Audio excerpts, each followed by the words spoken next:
बालपण आपण सरासरी असं बघतो की आपलं एक 10-12 वर्षाचं वय वगैरे असा विचार करतो. तर माझं बालपण असं होतं की ते खूप खडतर होतं.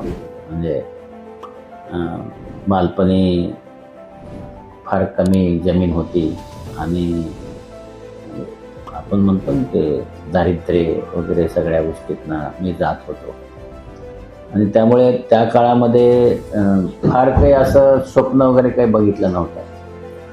फक्त गावात एक शाळा निर्माण झाली, सुरू झाली आणि माझं वय त्यावेळेस 5-6 वर्षाचं असावं.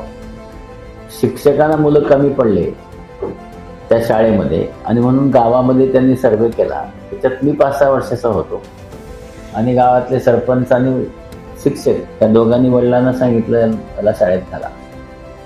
हे तोपर्यंत शाळा असते वगैरे घरात कोणी शिकलेलं नसल्यामुळे हा कन्सेप्टच नव्हता. घरात मी मोठा होतो आणि मग मला शाळेत घातलं. शाळेमध्ये 4थीत चांगले मार्क पडल्यामुळं गावातच दुसरी एक खाजगी शाळा होती कामधेनू म्हणून. तिथल्या सगळ्या लोकांनी वडिलांना आग्रह केला आणि मला खालच्या शाळेमध्ये तिथे दुसऱ्या 5वी ते 10वीच्या शाळेमध्ये घातलं.